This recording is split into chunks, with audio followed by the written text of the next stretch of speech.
Радвам се, колеги, че имам възможност да ви представя съвсем накратко най-важните основни неща в системата Lexebra, която вече може би познавате по един или друг повод в една или друга нейна светлина.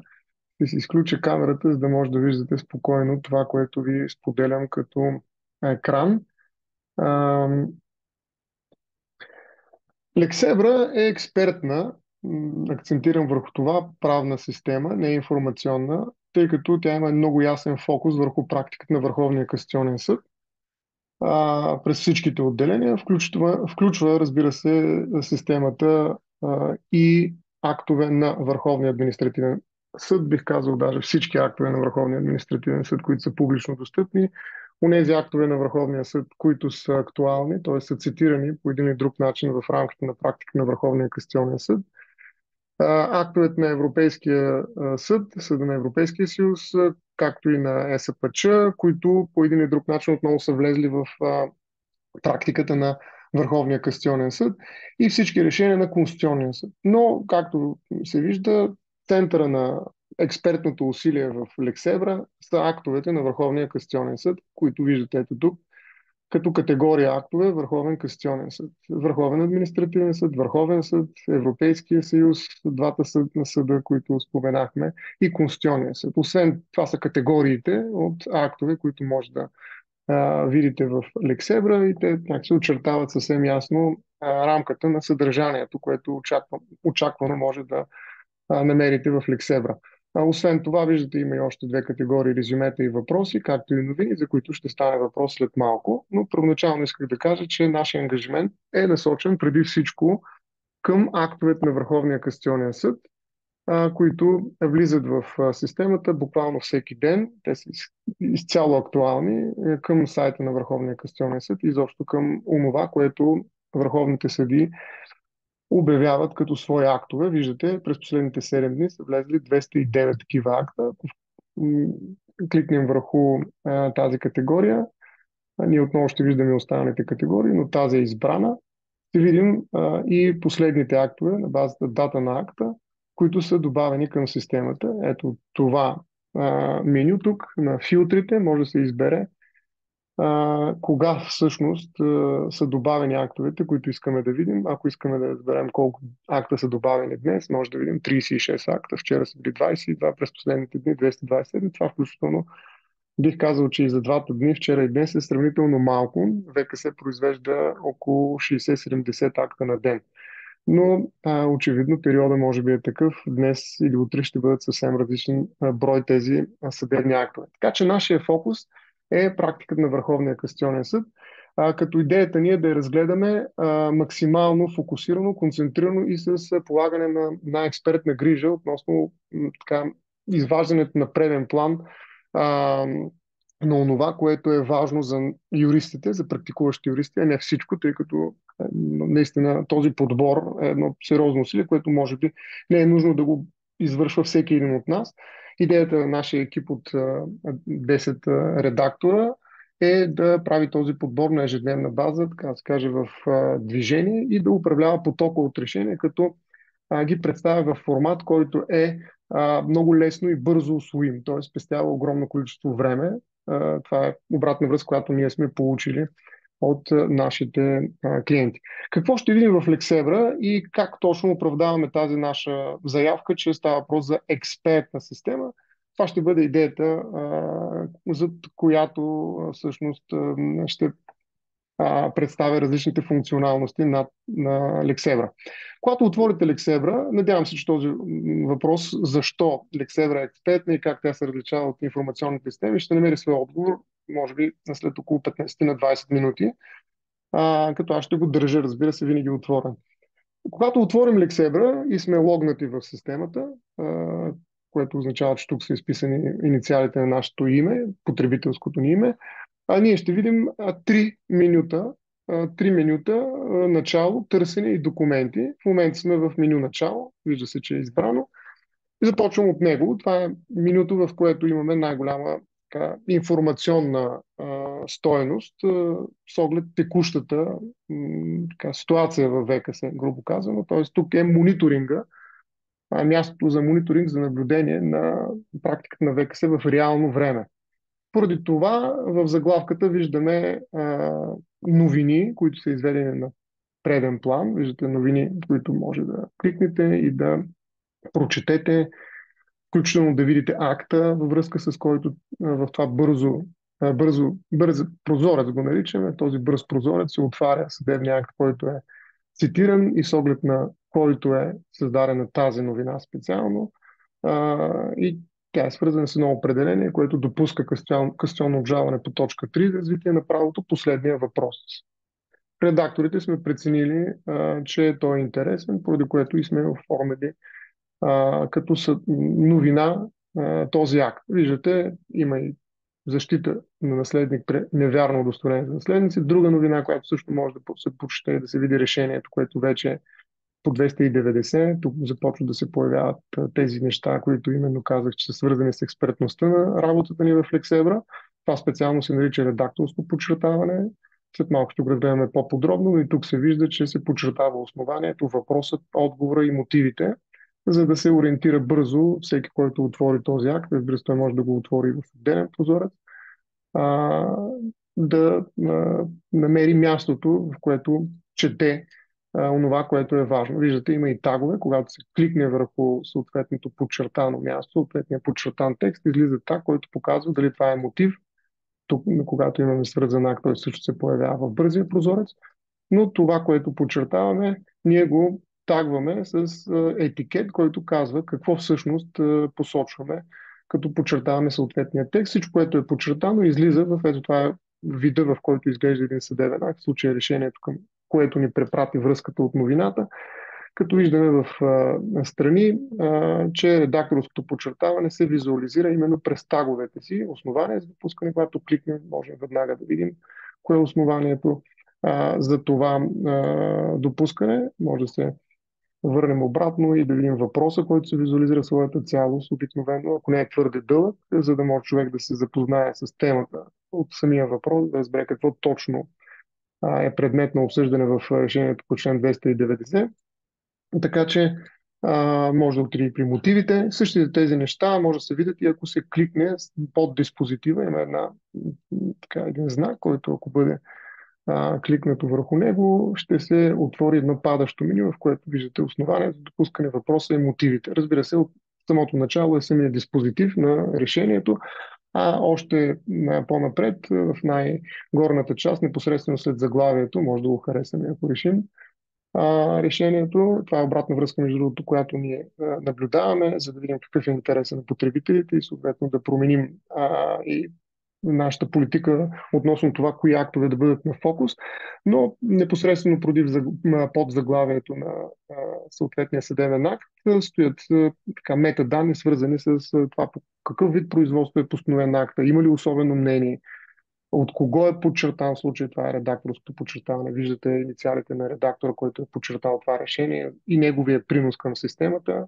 колко публикувани резюмета има, колко нотирани актове, колко подчертани акта. А от другата страна, виждате вид на делото и резюме, ако има такова, то излиза между другото и тук като символ показваш, че за това решение специално е създадено резюме. Какво представлява резюмето? Това представлява вече една много по-структурирана представа, извадка. Ако искате, може да го видим, то може да излезе и тук, но може и да кликнем върху ето този символ, който отвори в нов таб и да видим резюмето, което изглежда по по-различен начин. Нали, то винаги съществува заедно с самия акт в неговия оригинален вид, т.е. с текста такъв какъвто е бил публикуван в сайта на Върховния касационен съд. Но резюмето е това, което обобщава и в някаква степен изважда на преден план най-важното в това решение в случая. И виждаме тук вече информацията непосредствено под заглавието на резюмето. Уточнението, че резюме е направено в тези скоби след името, заглавието на съдебния акт, като има едно кратко заглавие, което ни дава темата установяване на наследствено правоотношение по исков ред, в случая. Като тук метаданните са по-различни. Става въпрос, разбира се, за тълкуваните разпоредби, като по всяка една от тях може да видим и допълнителна практика, ако решим в бързия прозорец. Разбира се, ако кликнем Може да влезем и в следващи актове, може да ги отворим в нов таб и така нататък. Ако искаме да се върнем, кликваме в свободното пространство отвъд бързия прозорец. Тук виждаме докладчика, разбира се, по него също може да се направи справка. И отново виждаме кой го е резюмирал, т.е. имаме персонален ангажимент на конкретен редактор за всеки един документ в системата. Това е редактора, който е прочел, вникнал е в съдържанието на акта. Освен неговата преценка, всеки акт минава и през главния редактор, т.е. през моят поглед, разбира се, т.е. има двойна преценка за всеки един акт преди той да бъде публикуван, като обработването на резюметите, включително и подчертаването на съдебните актове, става при спазването на строго определени правила. Ето в случая как изглежда едно резюме. Имаме въпрос, който е обособен. Когато кликнете, винаги когато видите такъв знак, което означава, че нещо се отваря или затваря. Идеята ни е била да не се появява всичко, да е изчистен образа, така, и информацията да бъде достъпна максимално бързо и лесно. А когато вече човек биде привлечен от въпроса и иска да задълбочи своите знания по точно това резюме, по точно този въпрос, тогава вече с допълнителни свои действия да достигне до допълнителна информация. Ето в случая, падащото меню тук от въпроса ни дава информация за краткото заглавие, защото понякога може да са няколко въпроса и те да имат различни кратки заглавия. В този случай краткото заглавие на съдебния акт не съвпада с краткото заглавие или тема на отделните въпроси, като тук са посочени и темите, в които попадат, така да се каже, мотивите на съда. Водещата разпоредба, основание за допускане, има много такива знаци. Този знак специално с една удивителна показва, че става въпрос за развитие на правото.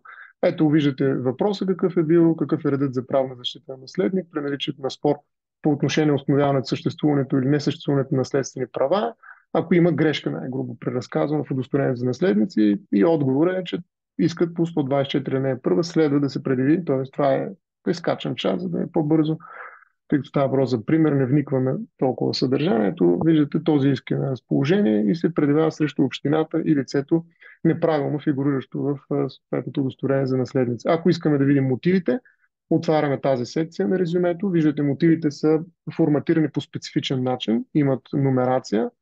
В тях, разбира се, всички решения, които са цитирани или актове, са налични и те, специално нормативните разпоредби и всякакви правни норми, които са цитирани, присъстват в редакцията, която е била актуална към момента на постановяване на решението или тази, която е била коментирана и изрично оказана от съда.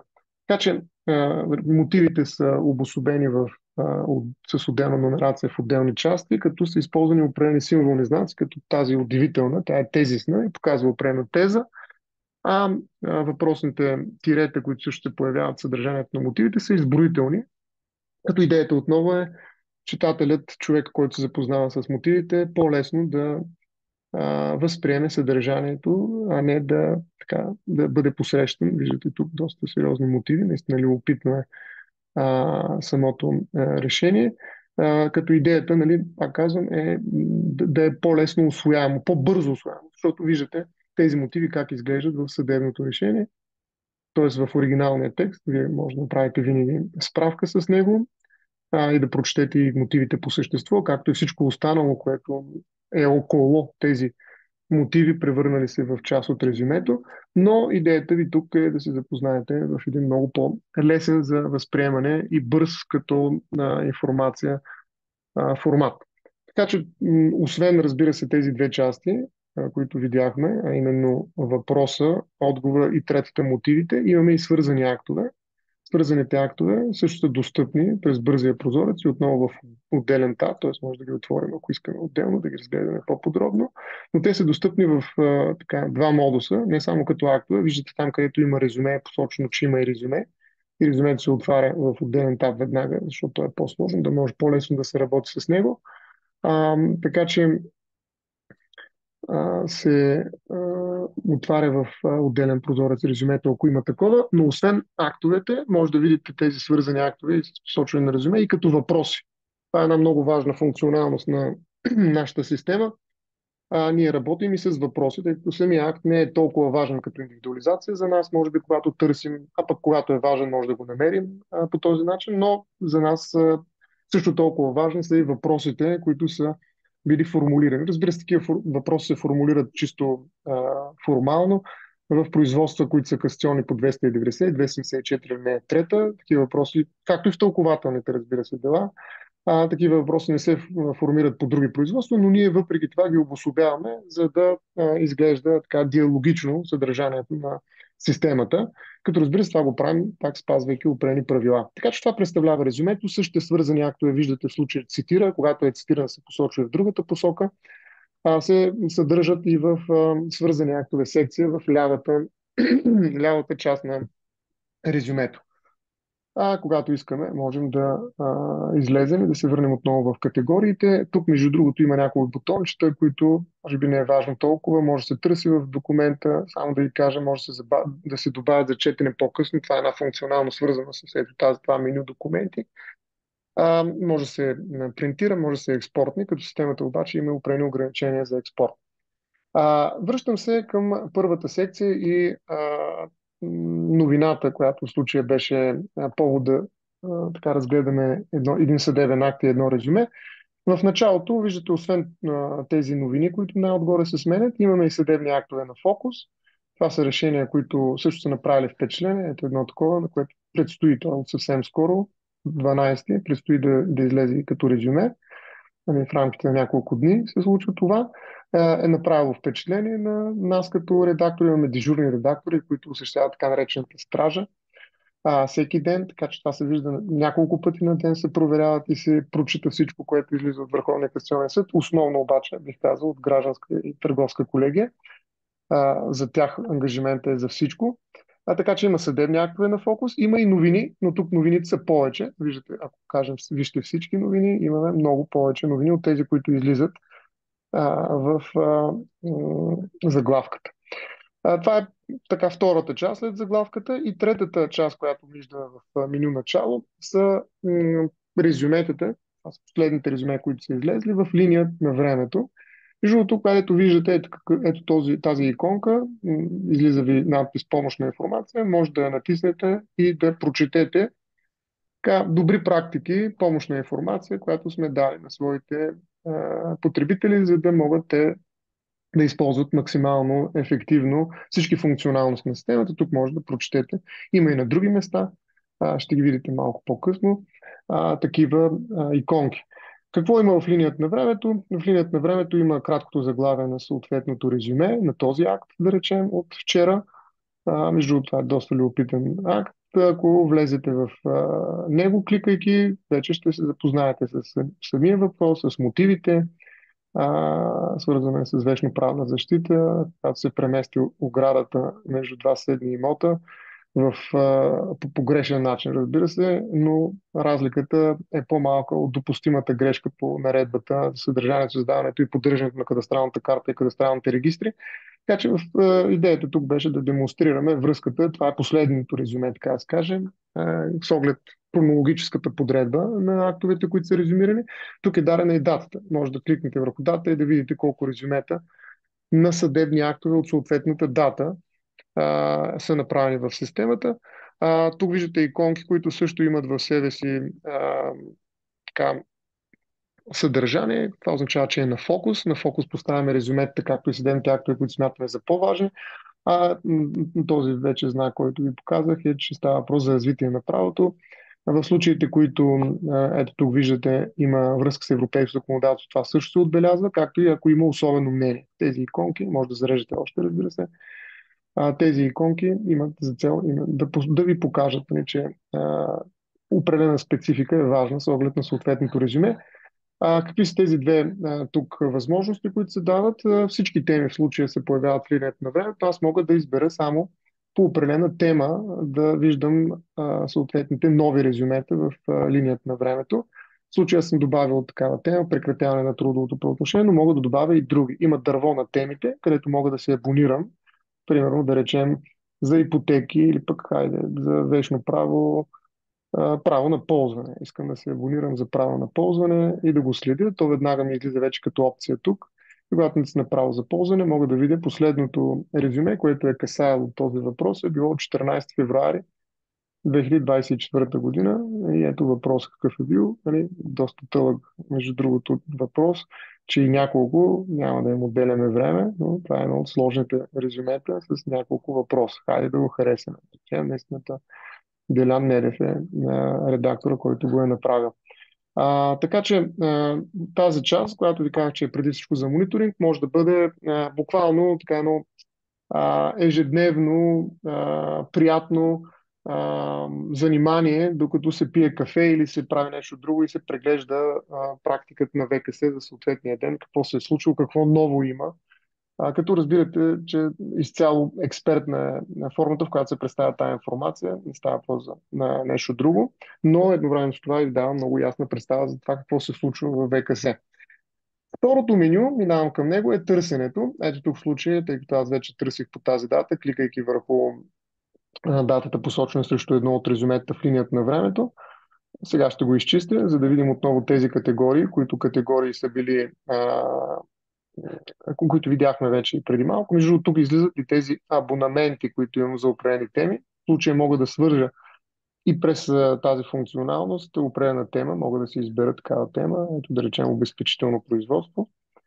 И когато има нови, ето през последните 7 дни има две нови. Правото на ползване няма нови последните 7 дни, но пък нали, такава е темата, може би, от резюметата. Може да ги търсим по друг начин. Ще ви покажа специално как се търси в системата, но тези, ако искам да го махна, да речем, ето тук го махам и то вече не съществува като категория. Това са персоналните ми категории, така да се каже, докато тези 8 горни категории са по подразбиране, те са общи за всички, докато тази част е различна в зависимост от интересите на всеки отделен потребител.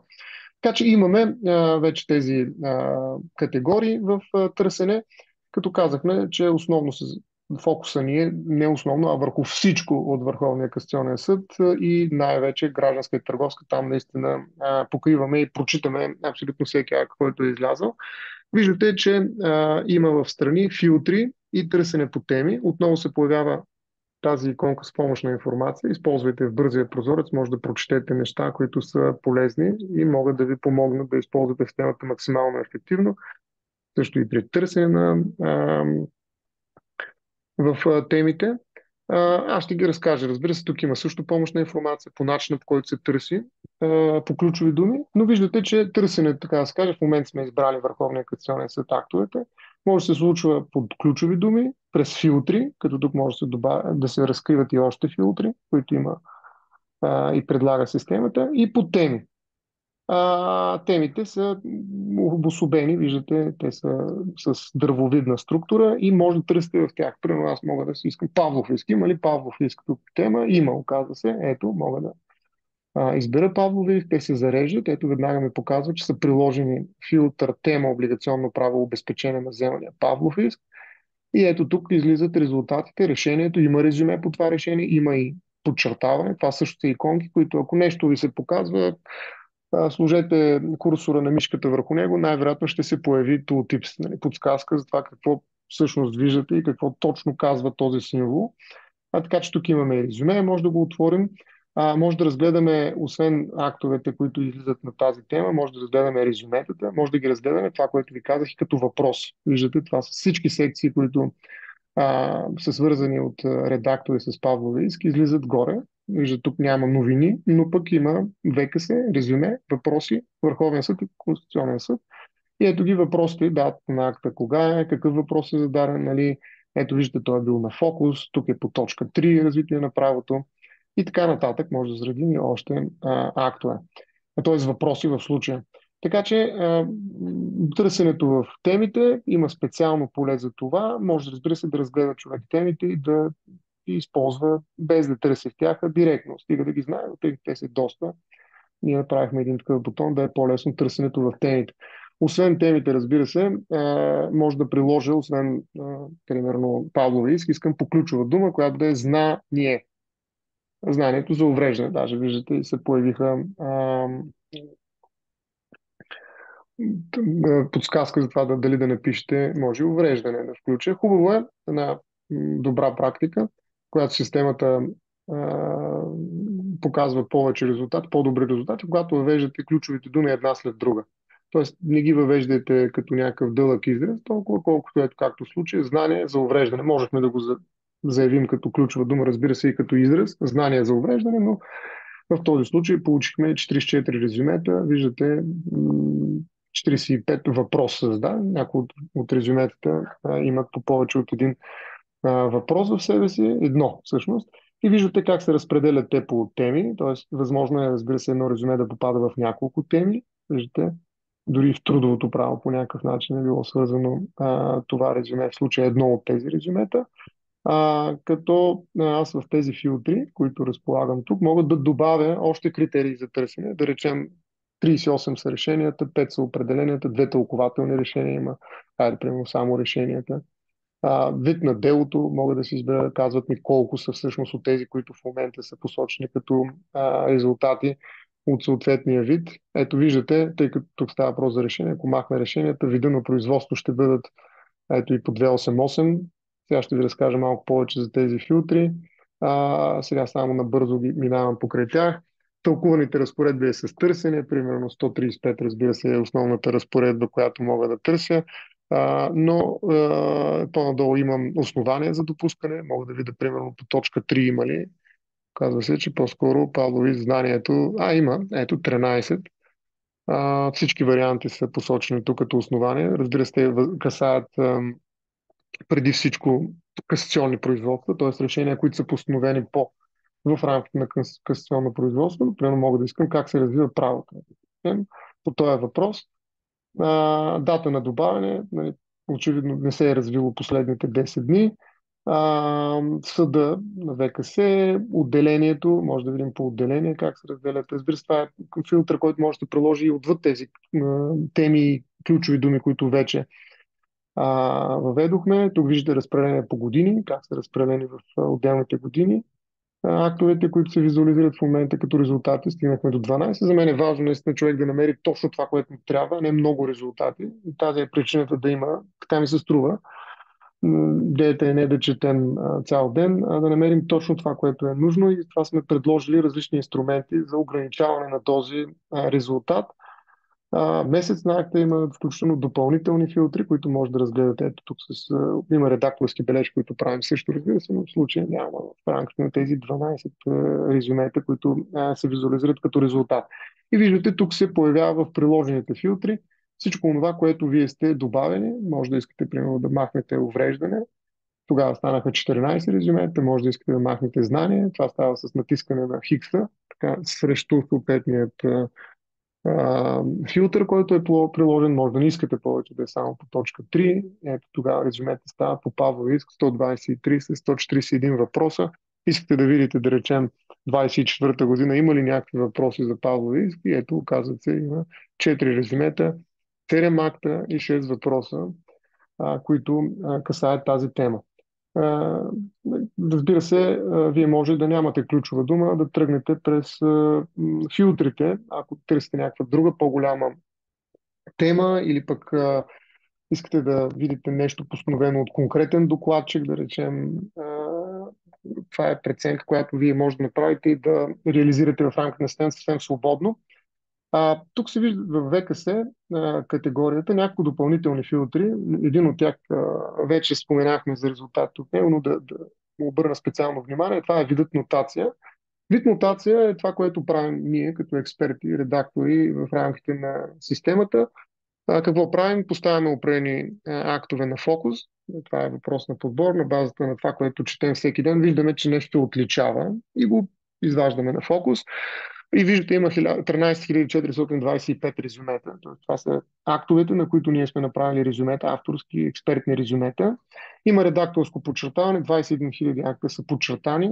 Като видяхте в подчертаването има тагове, основание, въпрос, отговор, мотиви по същество. Автоматичното подчертаване е една така много перспективна, потенциално важна, изключително важна, бих казал, функционалност на системата. Ето тук виждаме иконката, която показва, че има автоматично подчертаване. Какво представлява? Нека да го видим.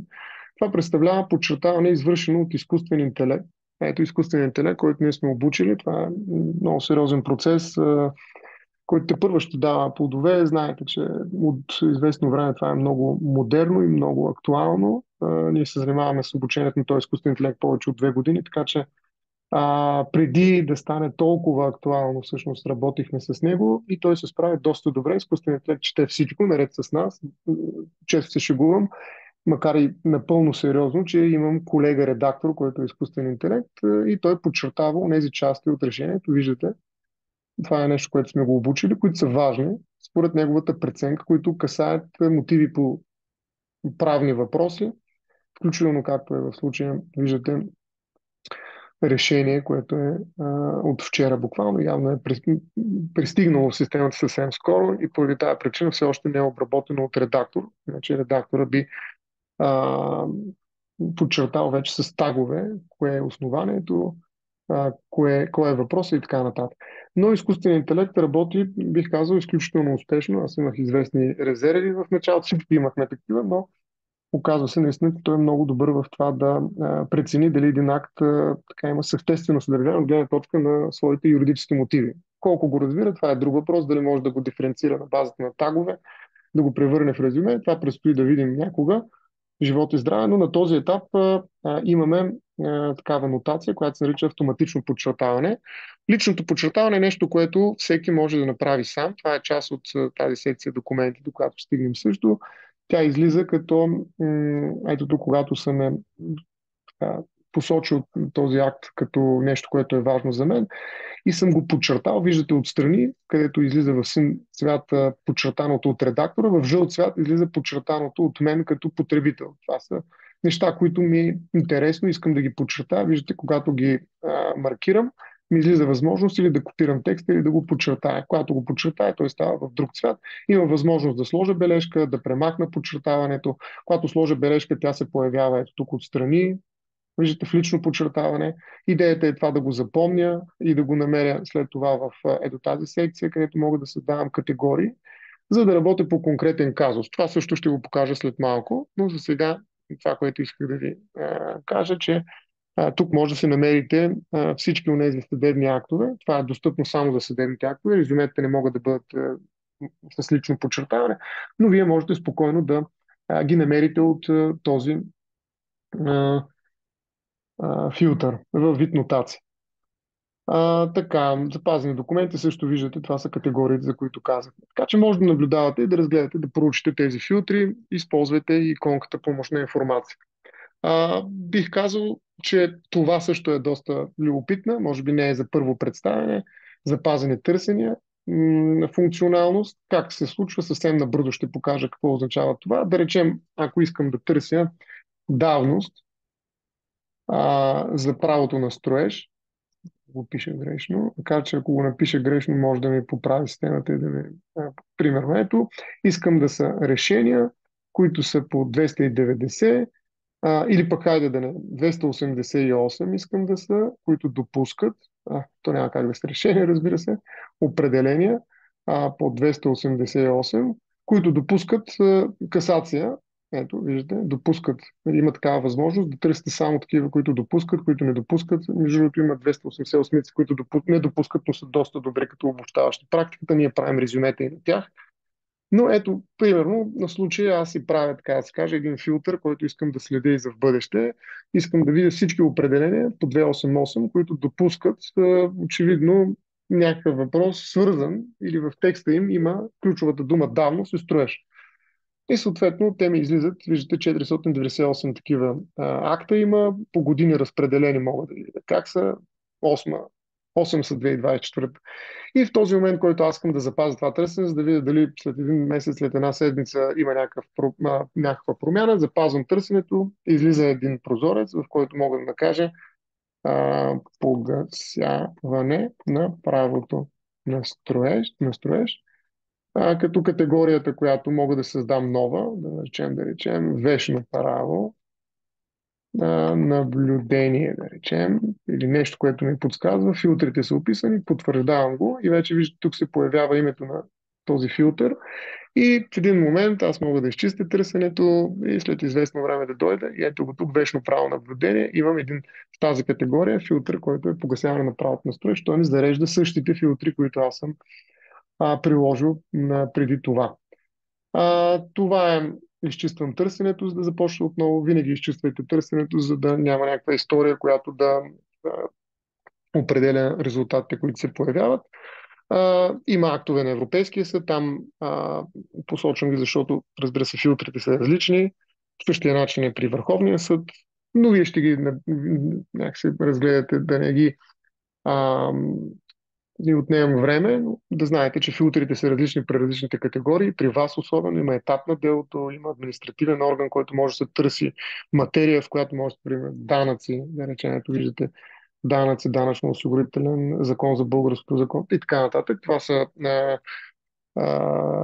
материи, които са оказани от самия Върховен административен съд в начина, по който е подредил той актовете си в своя сайт. Така че имаме а, различни филтри. Това исках да кажа. Всеки един може да ги види. А подредбата може да става на базата на различни критерии, включително иерархия, позоваване. Иерархията е свързана с тълкователни актове, решения, определения. Тя е условна, разбира се, като всяка иерархия, но в правото знаем, че не е без значение иерархията. Може да обърнем, така да се каже, подредбата по съответния критерий за сортиране. Това са неща, които ми се струва, че са стандартни и вие може да ги а, изследвате и разгледате самостоятелно.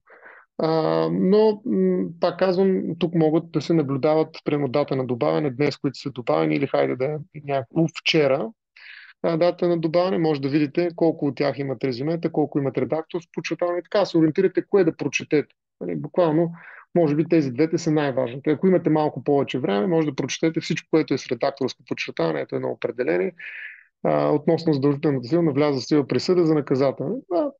Определението не допуска, така че може би не е толкова важно, но пък има някакво обобщаване на практиката, ето виждате, което ни е накарало да подчертаем тази част. Така че може да се ориентирате много бързо, буквално за 5 минути може да се ползва системата на ден. Аз лично препоръчвам точно така, защото така сте в част на това, което се случва в ВКС. Не говорим тук да влезем в системата с конкретно търсене, просто да наблюдаваме какво се случва, така човек си упреснява знанията и непрекъснато наясно какво се постановява в ВКС. Става прозрачен съда и то по един много бърз начин. Виждате, през последните 7 дни има 50 нови резюмета. И последния, с което завършвам, последната част, последния модул, последното меню е свързано с тези документи, които виждате тук подредени в категории. Те се опитват така да заменят папките, които иначе създаваме в компютъра, в обаче един съвсем различен формат, защото тук актовете, ето този акт, да речем, който е представен тук в тази категория, е достъпен с всичките си връзки, с всички останали актове по делото. Ето, резюмето мога да видя по него, мога да видя всичко, което ме касае в рамките на системата, а не в една папка, където съм го запомнил като док файл. Нашата идея е била чрез документите да предложим възможност на потребителите да използват системата като място за работа. Как се случва това? Ето, търсил съм един акт, да речем, че съм го открил и това акта, той ми е харесал много, аз съм решил да си подчертая нещо, мога да подчертая между другото и нещо, което редактор е подчертал. Как правим това? Кликаме тук и казваме, може да скрием редакторското. Ако то ни дразни, не искаме да го виждаме, ето от тук може да махнем редакторското подчертаване. То си остава тук, за да се види къде е като указание важната част според редакторите, но повече не пречи да се подчертава или да се чете чист текста в съдебния. И ето тук си го подчертавам, правя си една бележка, която казвам, нали, въвеждам те, виж също статията за или какво си, или пък друго решение.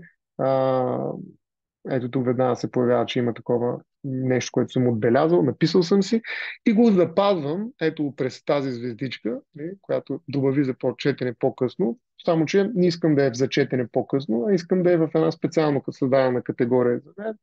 И в случая е, какво е това? Работодател. Работодател, работник, да речем, нещо на базата на... И пояснението, за да ми става ясно все пак за какво се случва, искане за обяснения. Искане на обяснение, ли трябва да е по-точно. Така, и потвърждавам, веднага става пълна тази звездичка, което означава, че този акт е включен. Виждате, тук се вижда, че има и лично подчертаване. Не е нужно да има лично подчертаване, разбира се, но той вече е включен в моите документи. Виждате, се появява тук тази нова категория и в нея аз мога да направя няколко решения, мога да включа един казус, по който работя, както ето виждате тук, дело Ели кое си. И когато кликна, нали, аз се зареждам, т.е. мога да не съм тук, мога нещо друго да съм направил. И в един момент искам да се върна към това, което прочетох. Ето го. Като тук виждате, личното подчертаване показва, че има а, коментар, бележка, която е направена към него. Така че документите, нали, тази секция специално, може да се копират, между другото, всички от съответната категория, като се копира, да се изпрати този списък на колега, нали, който и по-нататък ще започне да изготвя някакъв документ. Т.е. тук може да се подреди определено съдържание по конкретен казус и това съдържание да бъде използвано от друг човек, стажанта да го подреди, да го подчертае, да покаже какво точно е важно, кое е специфичното, да го коментира и човек, който пише касационната жалба или най-вече основанието за допускане до касация, да използва вече създадената така, документация, т.е. категория, а, сбор, извадка от съдебни актове. Тук може да се добавят и резюмета, разбира се, за да напише това, което е необходимо да напише. Последното нещо, може би, две думи. Тук в тази част, която е персонална, може да видите вашия профил и историята на отварянето документи.